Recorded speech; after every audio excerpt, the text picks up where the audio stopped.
today I have a very special guest with me, Mr. Mukesh Banka. Welcome you, sir. He's a yoga teacher and he's been teaching and practicing for over, I think, 25 years. And practicing yoga when I was around 9-10 years old. As we talked about BKS Iyengar ji, so how has his teachings impacted your teaching style and your... Iyengar yoga, in my first exposure to it was in 2008.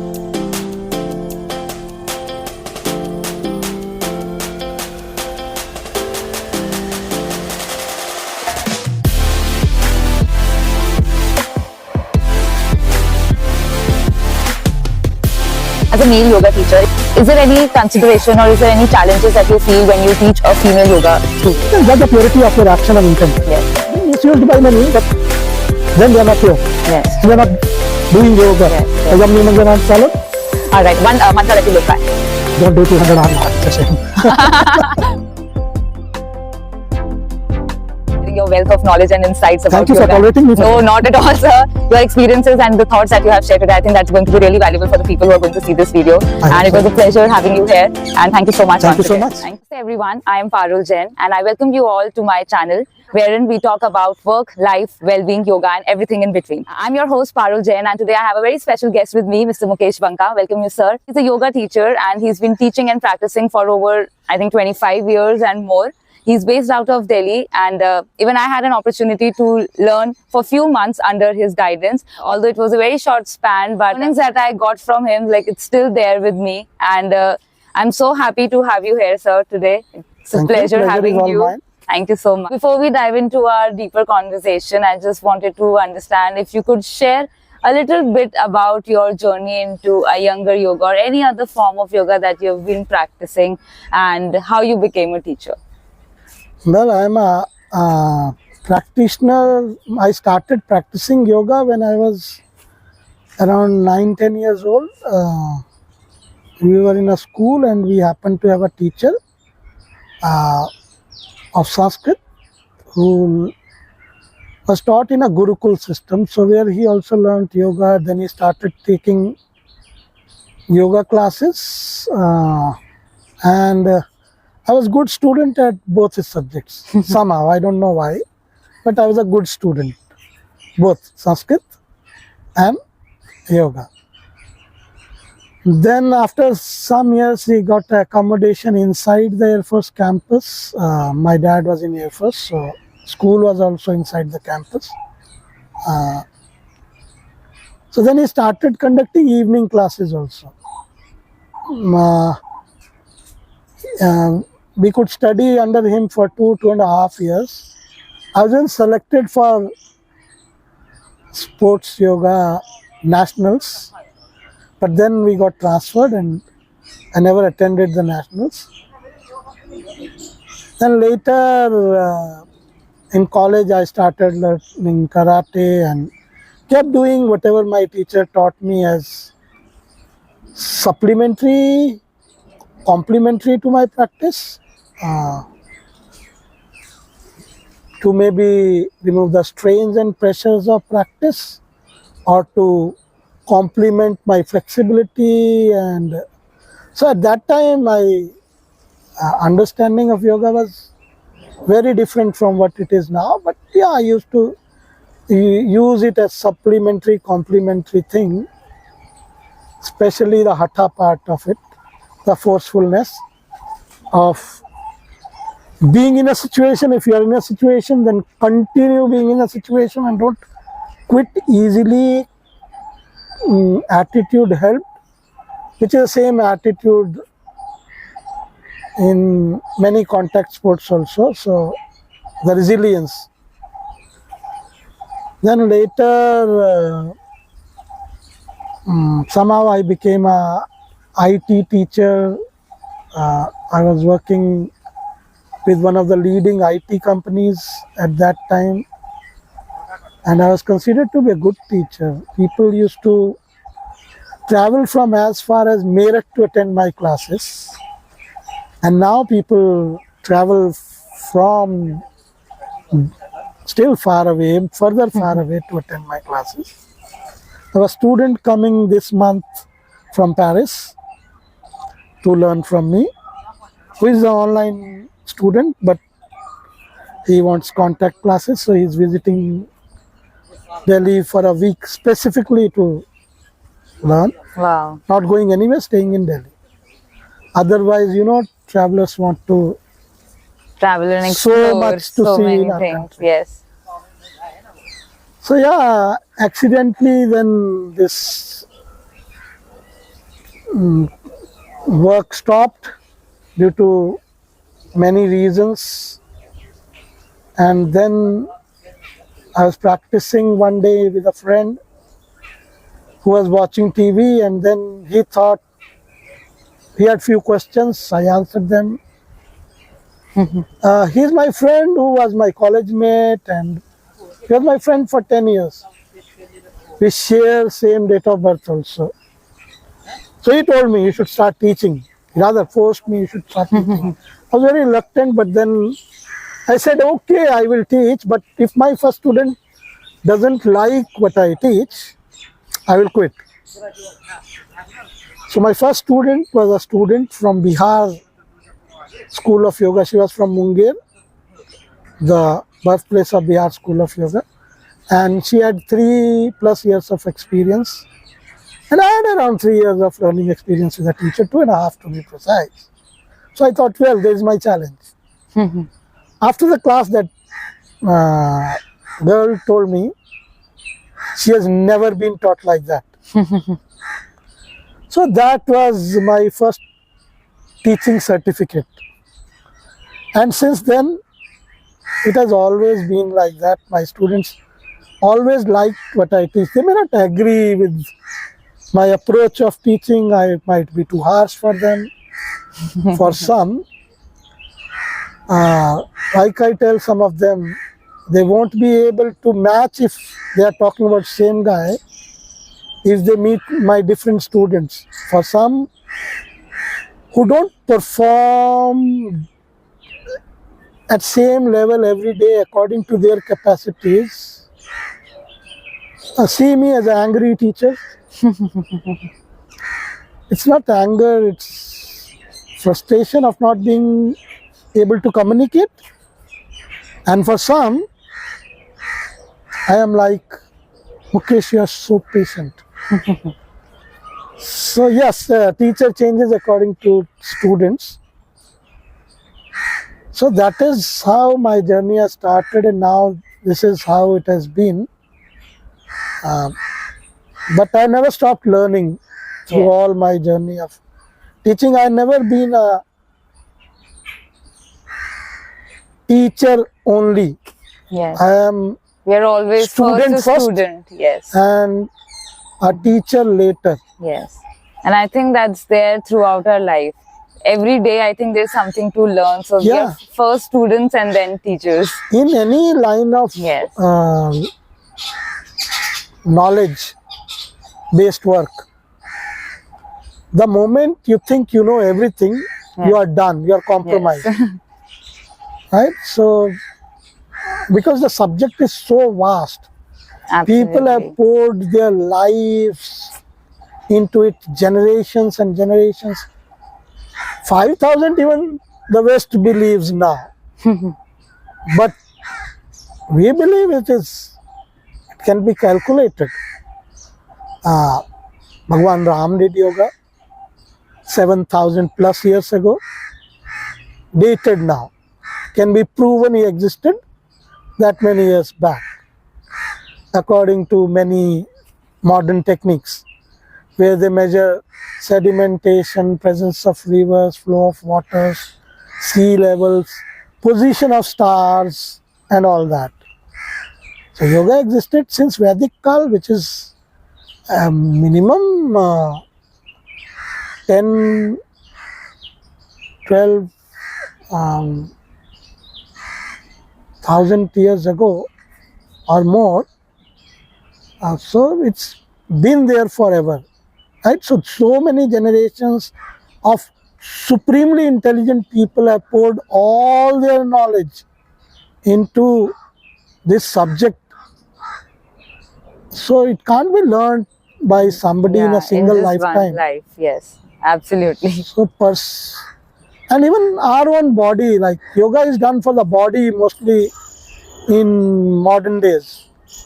Modern doctors study for years and years and nobody knows everything for sure. We are still discovering a new thing about our body as the technology improves. Yes. So it's like any other subject, it requires a constant study. And That's true. even humans, we change, no? We don't remain same. Like I go stronger, I grow bigger, then I grow weaker, then I grow smaller.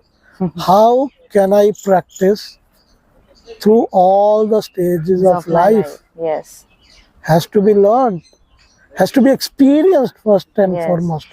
When I am 25, I will be just able to guess how a 80-year-old will feel unless I work with a 80-year-old. Yeah. Being a male, I don't know how a pregnancy would Yes. feel unless I work with students. So it's an ongoing process. It's always continuous ongoing process. Yes. So, sir, your teachings. So, when I spoke to you earlier, so I got to know that your teachings are based out of Patanjali Yoga Sutras as well as the teachings of BKS Iyengar ji. So, how have you implemented that in your teaching and your practice? See, Yoga Sutras are kind of a sutra for any crystallized form of knowledge. Yes. Right? The knowledge is crystallized or compressed. And then, so Patanjali thought that it is now right time to crystallize this vast knowledge. So he crystallized them into small sutras where you start studying them, and like any sutra is like a pile of thread. If you keep opening, it becomes so long. Yes. But but what Patanjali talks is not yoga we do these days, but everybody says they follow Patanjali. Because half of the things which Patanjali say belongs to samadhi, which is kind of non-accessible to modern people. Right? It requires lot of giving up. And it is all about grabbing in the modern lifestyle. So, but as I believe in Ashtanga Yoga, we have to go till Dhyan, and then if we are lucky enough, we can maybe feel Samadhi in our lifetime. For Grihastha, means we can go into Samadhi also, but we have to transcend these boundaries of Hatha, Jnana, Bhakti, Sankhya, Yoga, because yoga is one. Yes. So you can experience it, but you can't stay in Samadhi, the main subject of Patanjali. But yes, the intelligence there can be used in our practice, can be reflected in our practice, and we can start towards that process. Yeah. It's not important that we reach the culmination of our journey. If journey is too long, maybe we'll never reach it. Yeah. But enjoy to have the guide to tell you what is coming on the way is also important, right? Yes. So Patanjali Yoga Sutras in that context only. Okay. And BKS Iyengar Guruji in the concept of the completeness of the study of asanas. Yes. And relating, expanding the limbs of other limbs of yoga through asana and pranayama. Yes. So that is where I found this is what I am looking for. See, I started learning Iyengar yoga in my first exposure to it was in 2008. As we talked about BKS Iyengar ji, so how has his teachings impacted your teaching style and your practices? And Well, BKS Iyengar yoga is not about props.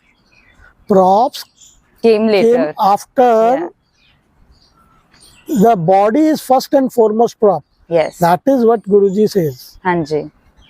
So when the body is not able to, or is found short, or needs support, or nervous system is kind of dull in the area, it needs poking, waking up. That is where we use the prop. Iyengar yoga is more about precision, And alignment. Yes. Right? These are the cornerstones of the practice. Props come in as an assist to bridge the gap between, as I say, doable, desirable. Yes. If I have to bend all the way, but I can't bend this way, I can bend only this much, but I don't have strength in my lateral muscles to keep me supported like this, so I will use a prop Yes. to support me here. So something which supports me here, if I can stay tall here, of something like lengthwise which supports me, Yeah. because I cannot support anything and my neck falls, so something at the head also, Yeah. like that, right? Or like sitting, if I always fall down because my hips are too tight, I sit higher on Yes. something, Yes. higher, lift my buttock up so that my hip releases and my pelvis releases and my thigh bone can come back to the hip socket. So prop is just to help you complete the full prana pravaha of the pose, the Yes. flow of energy. If the flow of energy is not there, pose will not do what the classical books tell you particular pose does, or teachers Yes. tell you.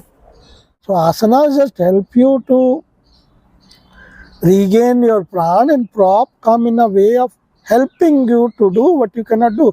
Like wall, you have seen in our practice how we have used Yes. wall for Tadasana and so many Yes. other poses. Tadasana is Yeah. just standing tall. So Yeah. It looks we easy. we, Yes.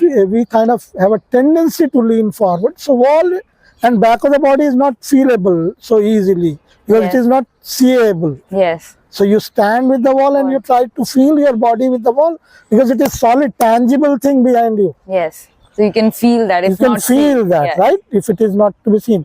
So similarly, props allow you to feel the areas which you don't feel otherwise, Yeah. or to create energy in the areas which don't have energy otherwise. The goal is still there. Yeah. Precision, alignment, and depth. Yes. The core idea is to have proper Yeah. alignment and precision, but we use certain things, not just the physical props, but certain And things to the support alignment can be different for different kind of people, Yes. right? If your Yes. joints are different, then your alignment would be slightly different than others. Yes. If your needs are different, your alignment will be slightly different. Absolutely. Depends true. upon how much teacher understands. And props don't have to be commercially purchased Yes. props. Yes. Like roll of a blanket, chunni can Yes, replace a dupatta, belt. Yeah, Yes, the exactly. dupatta. Yes. I have used dupattas, you know, there are Yes. many, like Yes. they are the things which don't die with the dress. Right? So dupatta stays, it lives Yes. forever. Right? Yes. So Especially there are with always alternatives. chiffon and cotton. Yeah, belt makes it easier to Yeah. keep it exactly tight. Yeah. Instead of blanket, it will we can slip use a a bit. towel. Towels, Yes. blankets, anything, Yeah. right? Things that we can easily available and we can use them. Bricks were your first blocks, Yes. so you can use bricks. Yes. Guruji was teaching, he used to live in a small room. So their BKS students would Iyengar come. ji. Yeah, Yes. he was. Okay. He was your classical Brahmin hand to mouth before he went big. And for a long time, he used to eat only one time or maybe no time, drink water only to fill his tummy. That was also a period which made BKS Iyengar even more resolute in his practice. And he kept it up despite he got everything imaginable. All that power and all that glory and all that resources which human can have. No, means he was no multi-billionaire, but yeah, he got more than enough money, but his money was directed into trust funds and all that welfare also, schools, colleges. So he didn't kept only it to himself like and all. So he was a yogi, right? So he was a grihastha and a yogi.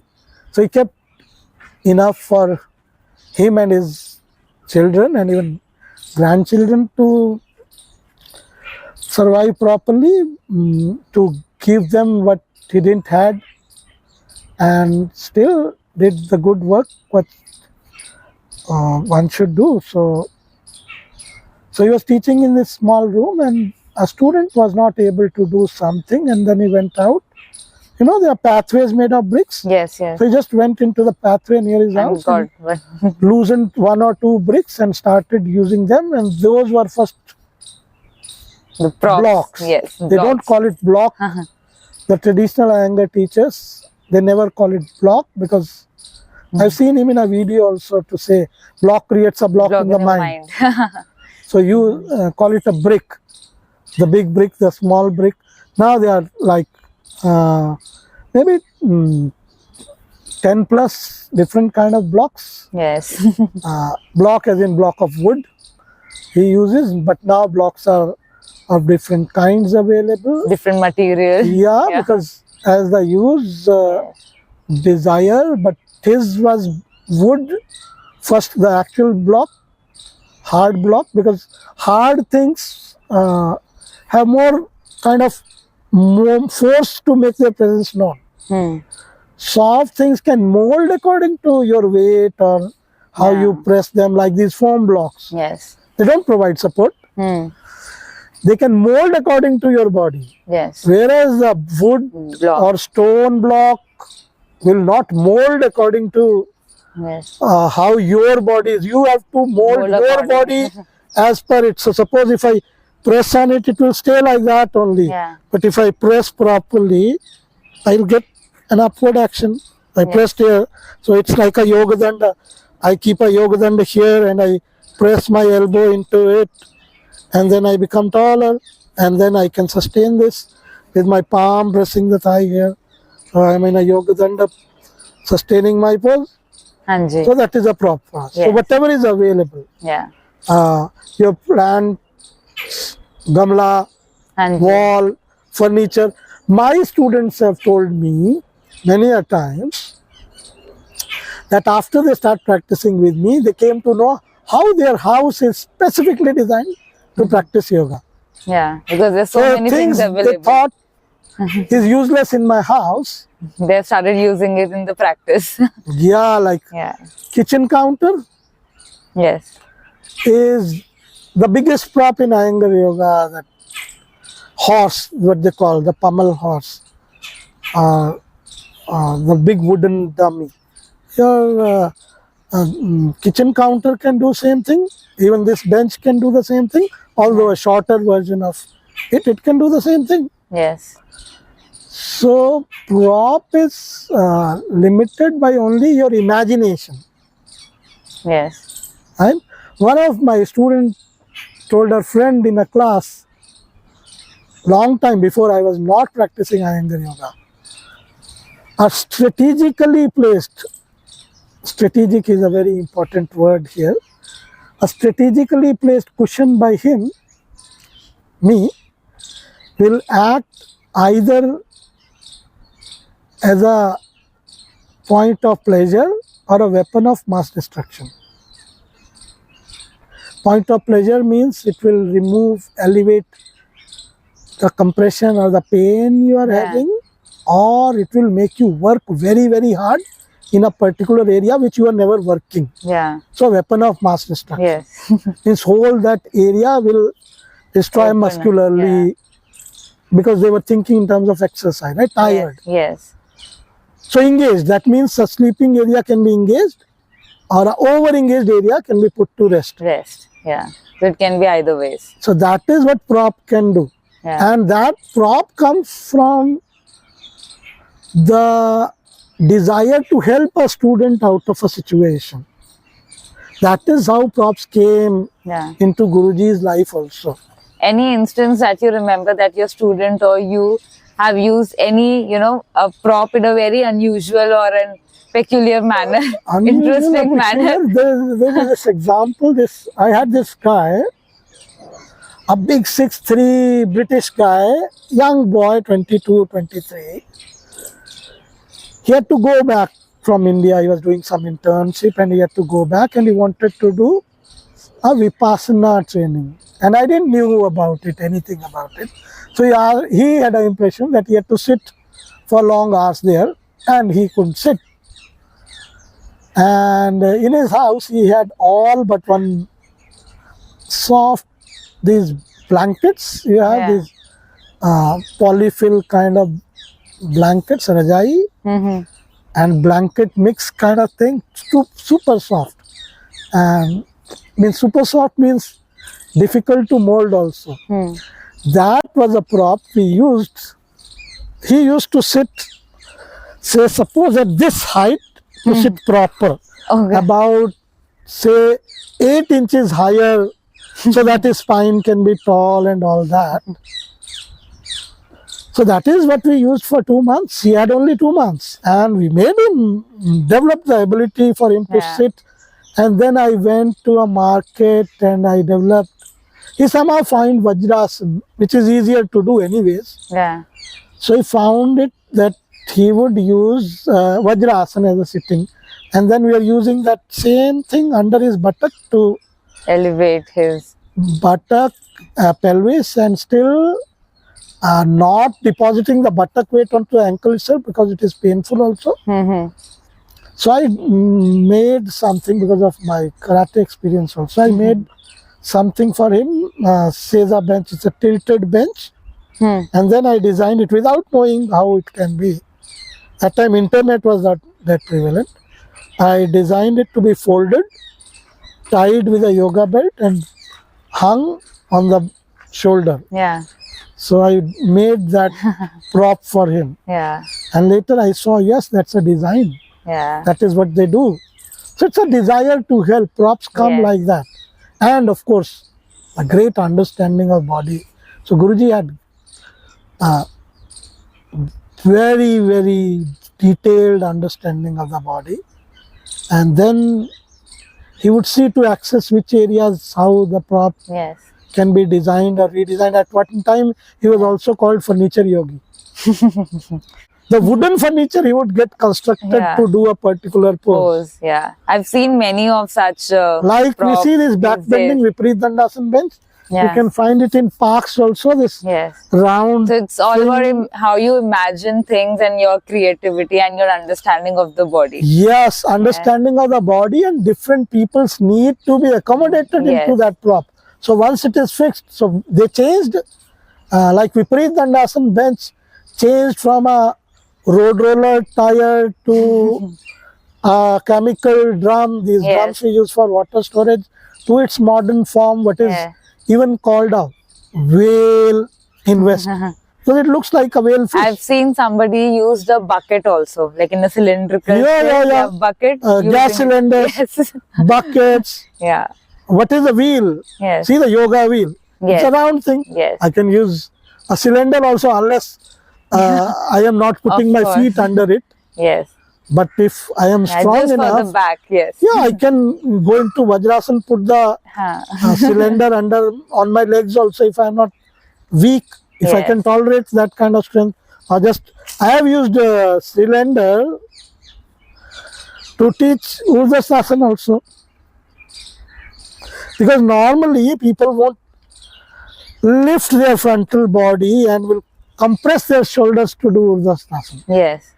The shoulder because the name says Urdhva Hasta Asana. So Hasta going Urdhva is Urdhvasana. But they forget before that the spine becoming tall, as my first teacher used to say, Meru Dand ko hamesha unnat rakhiye. Upward rising spine. So the spine is upward rising and I am raising my arms. The moment my elbows will lift above my shoulder level, my abdomen should have extra extension because my rib cage will open more up. Has to. So I have used cylinder. Unless if it is using a force, then you have to lift. You lift from here. If the strength is more, muscles are required to get engaged. So sir, my next question is, So, as a male yoga teacher, in your perspective, is there any consideration or is there any challenges that you feel when you teach a female yoga student? I haven't faced one. There might be, but my first student was a female student, right? Yeah.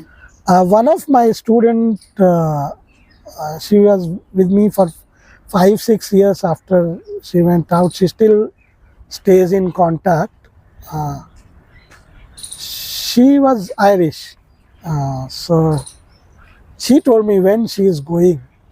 So first time she came here, and she was very skeptical in calling a male teacher because she has heard lot about the Indian males thing, Yeah. that they treat you, how they treat you, especially Western girls, because they have this image of girls from movies. Like, said I was very afraid, but the moment I heard your voice, something told me, no, this is going to work. And she used to live alone, and she used to have evening classes, morning classes, day classes. She has asked all her friends to practice with me. Anybody coming for 2 days to her house, 5 days to her house, has to practice with Mukesh. And so yeah, means I haven't, yes, but there is a problem, means but you have to be kind of, I don't know how to explain this, but if you are good, Like pure, how to inculcate if your that- thoughts are pure, Yeah. yam and niyam, Yes. the first steps of yoga, Yeah. somehow has to be part of you. If you are doing a subject as good as yoga, otherwise Yeah. You you are need purely to, a commercial Yes. guy. you need to create that inclusive and learning environment to make the Yes, people- it is yeah. kind of difficult. You can't touch your students like you do an adjustment to a female student. But after you win their confidence, and everybody can sense a good touch and a bad touch, right? So I've never had that problem. Never. Okay. So my students were, I would not treat them as male and females. Like And BKS Iyengar used to say, Guruji would say that every student in front of him is like his son or daughter. yeah. Whether they are older or younger doesn't matter. Mm-hmm. Student is a student. Yes. Yes, it can be situational also. Some females can be fearful because something has happened to them in past. But I had students Yeah. who had a scarred history also of abuse and all that. But it had never been a problem with me. I don't know why. It's all about the intentions and your thought process. And Yeah, that is what I Yeah. think. But I think it's blessing. Nobody has ever felt like that. Nobody can Yeah. judge the purity of your action and intent. Yes, Right? absolutely. Some may not, but Yeah. I tell them beforehand, especially in private classes, that in a way I teach, I do physical adjustments, but if you don't like to be touched, then you have to see and do. Yes. I have no problem. Absolutely, whatever I will do in the class would be for your benefit. Yes. And so if I am adjusting you, helping you, it is for you to be helped. Actually, that. But Yes. I am touching you to help you to Yes. understand the subject. I'm not touching you for the sake of touching you. Yeah. Yeah. So that thought we make it clear. Some students don't want to be touched initially. Yeah. It's better And to that's clear okay. that in the beginning. Yeah, Yes. very important to clear Yes. that. Especially in private classes, especially with the girls staying alone, and which is quite normal. Yes. Especially in private classes, many of them are living alone, Yes. right? Yeah. So It's all if situational. your intentions are pure, like you are a yoga teacher, so subject has been misused by many, but then they are not pure Yes. and they are not doing yoga. Yes. The Yes. yam niyamans are not followed, the cornerstones of practice, right? Yes. Yes. Sir, just a quick round of rapid fire round. So I'll just ask questions. I want you to answer them, as quickly as possible. Okay. So one yoga prop that something that you can use it forever. Body. I like this answer. All right. One mantra that you live by. Mantra. Well, try to do your best at all the times, and if good things happen to you, they are Bhagavad Prasad, and if bad things happen to you, they are a result of your karma. That will keep you happy always. That's great. Acceptance, Yes. right? Don't take credit for good things happening to you. It really happened because I worked hard. Yes. No, because God blessed you with it. And if something bad happens, the common thing, I don't know why God did this. No, your karma did it to Yeah. So it's like samatvam yoga uchyate. you. Samattam yoga The uchyate. balance state. Try to Yeah. do that Yeah. as much as I can. Yes. But samatva has to be maintained. Yes. The And- balance, the equanimity. Yes. Yes. And sir, as a yoga teacher, any particular yoga pose which you find challenging? Many. Many. Some poses which were easy 20 years back are now Yes. very difficult. Some poses which were difficult then are more accessible now. No. Yes. But a category of pose I find challenging. Yeah. But I don't have attraction to that category. Yeah. The arm balances. Okay. All right. I don't have an intention to do them regularly. Yes. I don't teach them Exactly. also Yeah. with that. The arm balances are the poses which are done for very short amount of time. My friend's daughter, means she's like my daughter also. So she went there, she's going there for a few years. This time the teacher, the grand teacher told her that handstands are overrated. Overrated. You should not be trying to do too many handstands. They are cause of injuries, the arm balances. Should not focus too much on them. They are the people who jump through and jump back. Chaturanga. Yeah, Dandasana, that is yes. the key work in their jumping on arms. He says, Sharad Joyce Hanji. told my niece that handstands are overrated. Overrated. Should not focus too much on handstand. Yeah. I think that's something to, remember. Yeah, so because he sees people around him getting injured doing this Yeah. pose or that pose, and arm balances are not doable for long duration, right? Yeah. And that's not I can sit for 2 hours, but I can't go in an arm balance for 2 hours. Yeah. There can be exceptions to the rule, like Yes. truly absolutely. gifted people can do that. Yeah. Then talk about common people. Yes. What will you get in an arm balance? Say Bakasana, which is a very good forward bend. Yeah, I can do that prop, no? Yes. I have to do an arm balance. I can prop it and do it much longer. Yeah. To actually feel what my body is going through, what my different joints are going through in this process, and what are advantages. To feel Bakasana as forward bend. So, sir, just before we wrap up our conversation, one advice that you would like to give an aspiring yoga teacher who would like to get into this journey, wants to teach other people. Don't do 200-hour yoga teacher training. नाई बनने के लिए भी 200 घंटे काफी नहीं है. मोची भी नहीं बन सकते. झाड़ू लगाना भी नहीं सीख सकते 200 घंटे में ठीक से. प्रोफेशनल क्लीनर नहीं बन सकते हाँ आप. जी. तो आप एक प्रोफेशनल योगा टीचर कैसे बन सकते हैं 200 घंटे? सर, आप क्या सजेस्ट करेंगे, क्या करना चाहिए और चीजें? लॉन्ग टर्म स्टडी कीजिए. Study under a teacher, study by yourself. Just study the subject, feel the subject with your body, with your soul. And if it is in you if you have intention to help others, if you like to share what you know completely, honestly, if you are ready to experience pain of others on you, then be a yoga teacher, not just to earn money. So if you ask me, I will tell you the truth. If you are my student, I will tell you the truth.